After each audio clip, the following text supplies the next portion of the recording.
receptores, pues, esto es lo que va sucediendo en el desarrollo de los linfocitos y de los linfocitos B. Hay una reorganización de los genes que conforman el receptor, en este caso pues el TCR. ¿Dónde sucede eso? En el timo. Como ya vimos en las clases introductorias, los linfocitos T maduran en el timo.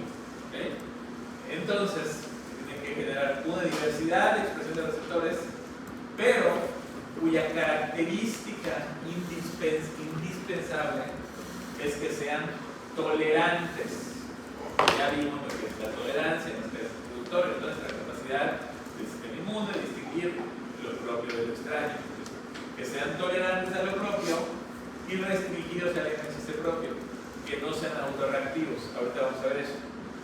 Se tienen que comprometer con un linaje, esto va a depender de Notch, que es género y de señalización, pero tienen que comprometer con el linaje de los linfocitos T primero y luego de los TCD4 o de los TCD8 o alguna de las otras variantes. Entonces, esto que está muy sencillito es una imagen de panorama general. Pues está muy sencilla porque es la parte del panorama general nada más. Estas imágenes ya las vimos cuando vimos órganos, células y microambiente del sistema inmune. Vemos que el timo, ¿no? Tenemos las cortezas, la médula, la unión córtico-medular, y recordemos que los precursores del linfocitos T entran al timo en la unión córtico-medular, se van hacia la corteza subcapsular, siguen este caminito y luego regresan hacia la médula para después volver a salir a la circulación en la unión córtico-medular, que es lo que estamos viendo acá, ¿no? Aquí lo vemos en este dibujo prácticamente. Acá tenemos a la cápsula y distinguimos la corteza subcapsular, la corteza, la unión córtico-medular y la médula. ¿Qué significa CTEX y MTEX?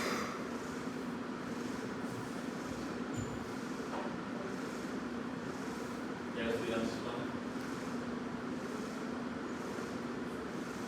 células epiteliales del timo, corteza, y células epiteliales del timo de la médula. Así de sencillo es en inmunología. Entonces, células epiteliales del timo de la corteza, células epiteliales del timo de la médula. Aquí no se ven las células epiteliales. Estas no son las células epiteliales, estas son los timocitos. Aquí no se ven las células epiteliales del timo de la corteza, están por acá, todas están por acá, y las demás están todas por acá, pero en esta imagen no se ven. Solo allá están. Ahorita más adelante sí lo vamos a ver. Entonces, esto es muy sencillo. La célula va a salir de la médula ósea como una célula progenitora o precursora. No va a salir de la médula ósea como un linfocito T, a diferencia de lo que pasa con los linfocitos B, que sí sale como un linfocito B de la médula, que eso lo veremos mañana. ¿Ok? Entonces, sale de la médula el precursor y a través de la circulación sanguínea va a entrar al timo en la unión córtico-medular. Va a entrar al timo. ¿Qué significa DN, DP, SP?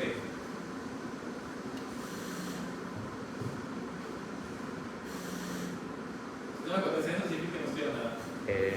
Se refiere, SP son solo positivos y DN son doble negativos y DP doble positivo. Doble negativo, doble positivo y siempre positivo, ¿a quién? Se refiere a CD4 y CD8. O sea, esto de doble negativo, doble positivo y siempre positivo va en relación con el CD4 y el CD8. ¿Cómo están el CD4 y el CD8 en la membrana de esas células? Entonces, en DN1, DN2, DN3 y DN4 no tiene ni CD4 ni CD8.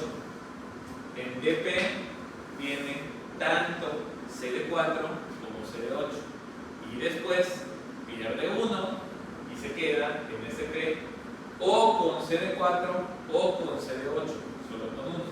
Es cuando prácticamente ya están casi maduras estos linfocitos T, o también llamados timocitos cuando están en el timo, pero son los linfocitos T.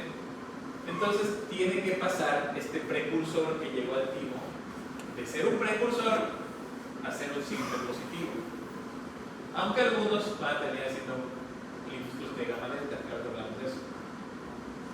¿De qué depende esto? De citocinas. Por cierto, les recuerdo igual verlo de ósmosis. O sea, eso de ósmosis a mí nos puede servir como complemento.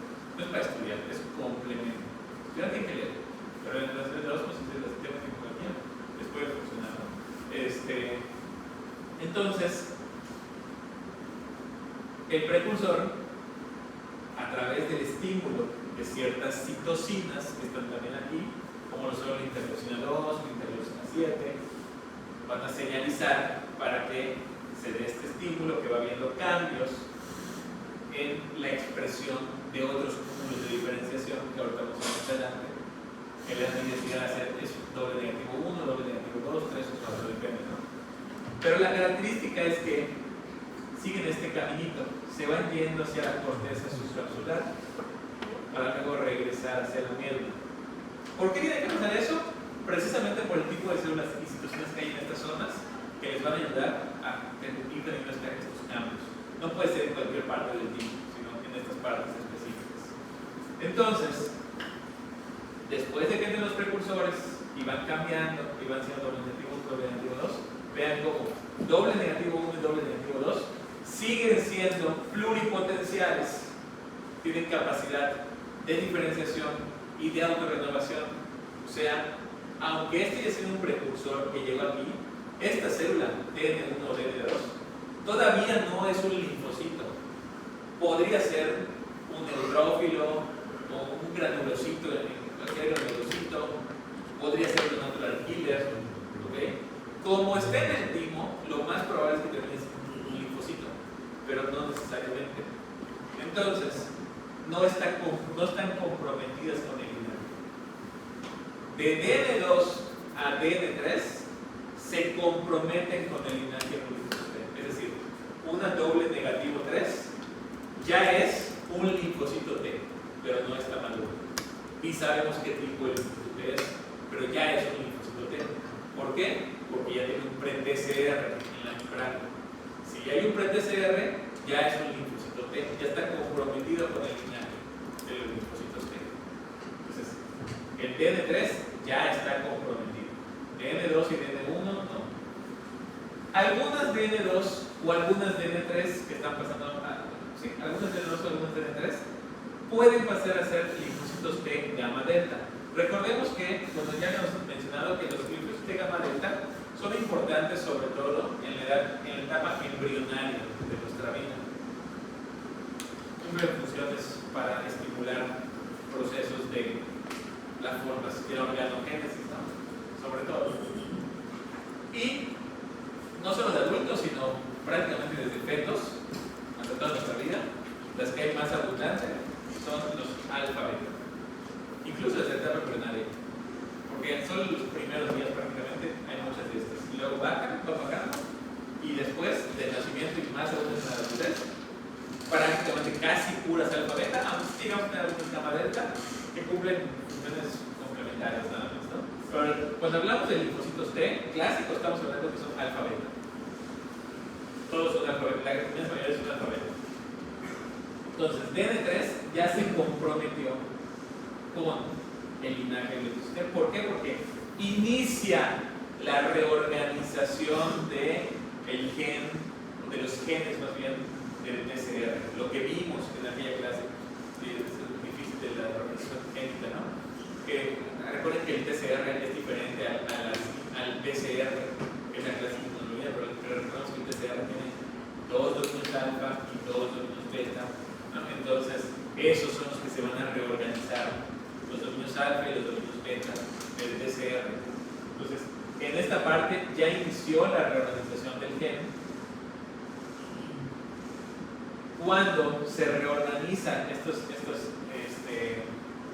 dominios beta, van a pasar después a ser dobles negativos 4, y se termina la reorganización del gen, de manera que aquí ya no tenemos un pre-TCR, ya tenemos un TCR maduro, pero es doble positivo.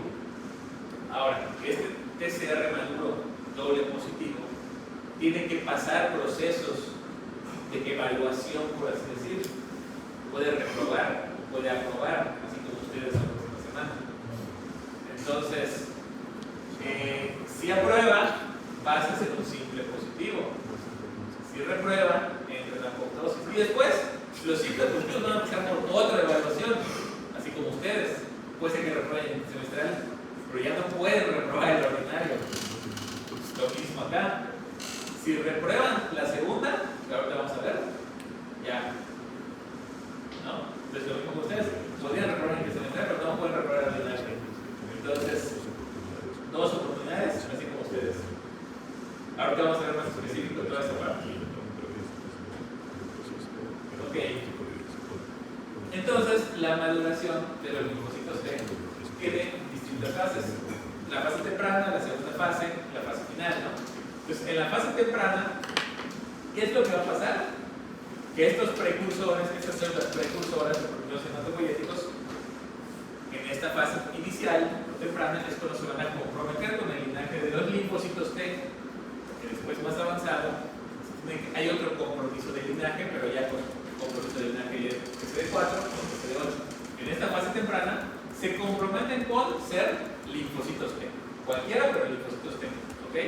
Además, en la fase temprana inicia el reordenamiento de los genes, se forma el pre-TCA, inicia el reordenamiento, ¿ok?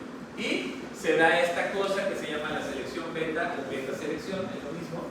La selección beta, que básicamente es la expresión de células que reorganizaron con éxito uno de sus genes y codifican para ser un receptor de linfocitos. Ahora lo vamos a ver, igual, esa parte. Entonces, fase temprana, desde que entra el precursor hasta la selección beta. Luego viene la segunda fase, que básicamente son los mecanismos de selección positiva o selección negativa. Sí. Selección positiva pasa la prueba, selección negativa no pasa la prueba. ¿Okay? Entonces, selección positiva y selección negativa. Estuvo confuso esta parte, pero para eso lo explicamos. ¿No? Dice, selección positiva, no me gusta mucho como leer así literal, pero en este caso se va a hacer para después explicarlo, ¿no? Selección positiva. Selección para aquellas células cuyos PCR muestran respuesta al NHC propio. Ahora fíjense la selección negativa. Selección contra aquellas células, o sea, contra, en este caso es selección positiva, selección para aquellas células, selección negativa, selección contra aquellas células cuyos receptores de linfocitos